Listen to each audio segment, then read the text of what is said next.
guys, welcome back to my channel.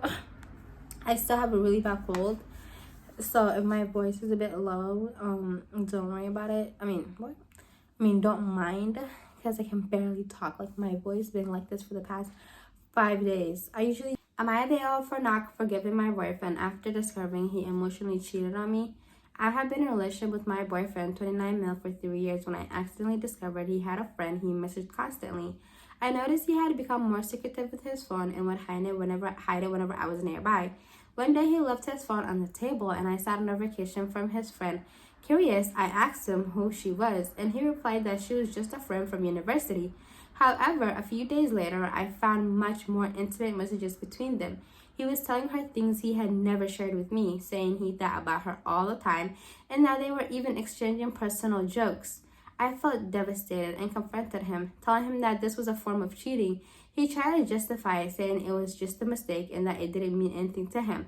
But to me, the betrayal was already done, even if there was no physical contact. My friends and some family members say I'm being too harsh and should forgive him because it was just a mistake and nothing physical happened, but I can't see it that way. Am I the a-hole for not wanting to forgive emotional cheating?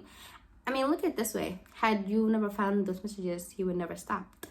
So is it really a mistake? Like, I never understand. Like, people who willingly do things because they want to do it, and then all of a sudden when they get caught, not because they realized it was wrong, because they got caught, all of a sudden, oh, it was a mistake. Like, it would never happen again. What do you mean it will never happen? Why did it happen to begin with? That's the real question.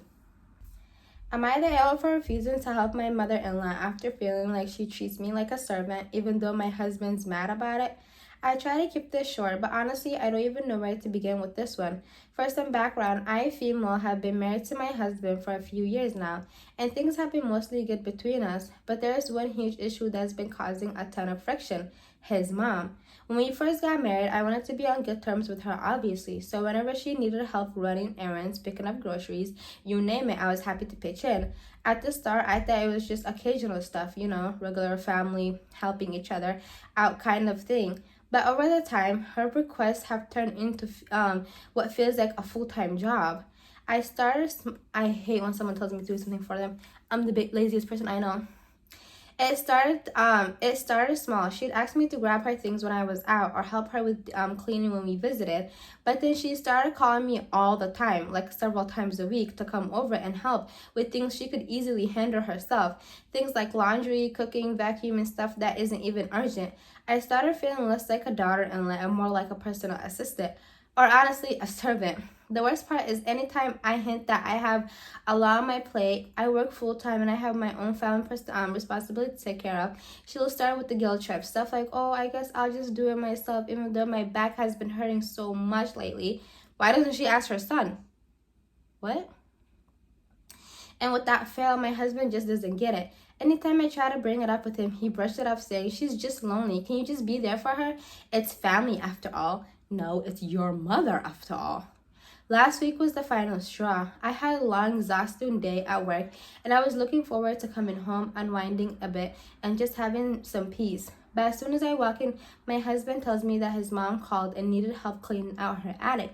He's already told her that I'll go over. When I said no, that I was tired and needed a break, he looked genuinely shocked and annoyed. He called her back and told her I wasn't coming, and I could hear her reaction through the phone. She started practically wailing, saying how she needs me, how she doesn't know what to do without me, all that. After he hung up, he turned to me and said I was being selfish and dramatic, and now he's basically giving me the cold shoulder. He keeps saying things like, if we needed her help someday, she's family. You don't just abandon family.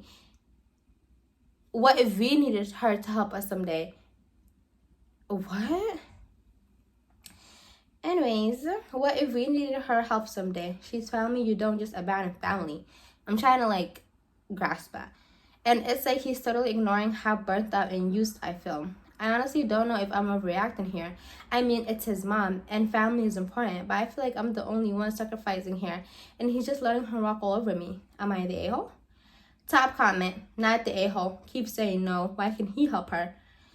Exactly my thoughts. What has he been doing for his mom? And then this is somebody else said, this is the answer. If OP's husband feels like his mom is this much of a need of help, and that working full-time shouldn't be a barrier to spending one's free time helping his mom. He can help he can help her himself. What the extra hell is his problem? Am I the a-hole for cutting ties with my sister after her husband touched my daughter at a sleepover? Yesterday night, my daughter, a female, was at my sister's house for a sleepover with her cousin. When I picked her up today, she broke down crying and told me that late at night, her uncle, my sister's husband, came into the room and touched her and her cousin sexually, their private parts, and forced them to be quiet while he was doing it. I called my sister and said she had no idea that was happening and that she was so sorry. I told her that she was supposed to protect my daughter and that she failed and that I will never forgive her and that she is no longer my sister. My parents called me and told me that cutting ties with her was unnecessary because she didn't know. Oh my God. When we were younger, my mom would never let us go to sleepovers for this exact reason. That's crazy. That's crazy. When we were younger, my mom would never let us go to sleepovers. We were not allowed to be at no one's house. I remember one time I went in my best friend's house, and my best friend, they didn't have a lot of boys. It was like majority girls. They only had like 2 sons, a little baby at the time who was like 2 or 3, and a boy who at the time was like 12. I was 14 and he was, because I was friends with his sister who was 14, the same age as me, and the brother was the same age as my sister. So he was 12, and my dad was so pissed. Like, my dad never whooped nobody. That day he's like, never ever go in anybody's house. Do you know the danger of going in people's houses? Don't go in no one's house, especially if they have male presence. In no one's house. Top comment: I hope you called the police. The cousin is still stuck with the perv. And then OP replied, I drove my daughter to the police station and I filed a report. Oh my God. Because he also touched his own daughter too. I'm assuming it's his daughter. But that's crazy. Am I the a-hole for bargaining with the life of our baby? I, female 25, and my boyfriend, male 25, have been together for 2 years. We've talked about plans for the future. We know we both want to get married and have kids, etc. We both agreed we want to move in and live together for a few years before getting married. We've always used protection and have been very careful. However, a few weeks ago, I discovered I was pregnant. My periods are never regular. Plus, we used protection, so when my period didn't happen, I wasn't too worried. After 2 months, though, I decided to take a pregnancy test, which turned positive. I took another one just to be sure. I immediately thought I wanted to have an termination, as if I'm not in a financial position. Like, she means like she's not financially stable yet. And also, I'm too young right now.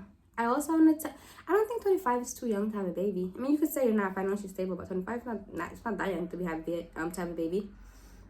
Anyways, I also wanted to at least get married, own a property and a car before bringing a child into this world. I thought my boyfriend was on the same page, but when I told him he really wanted me to have the baby, I was surprised at this wasn't in our plan. But he feels that it happens and he doesn't want me to have a termination. He's not begging me not to terminate the baby. I told him that if I'm going to take such a huge leap of faith in carrying on this pregnancy, he would need to show a bit of faith by getting married before. But he says he's too young to get married right now. And we already discussed we want to live together for at least 3 years before getting married. You want to get married? You don't want to get married because you're too young and it's a big commitment, but you want to have a baby? In one world, this is the logic that I hate. In one world is having a baby less commitment than getting married. Don't piss me off. Anyways, he also pointed out that getting married isn't a guarantee of anything. His parents were never married, but they're still together. Okay? I'm adamant I'm not having this baby without at least having the safety net of marriage. I grew up watching how much my mother struggled bringing up me and my sister on her own. After my dad decided things weren't fun anymore and walked right out, my mother also got a PhD, which never truly went away.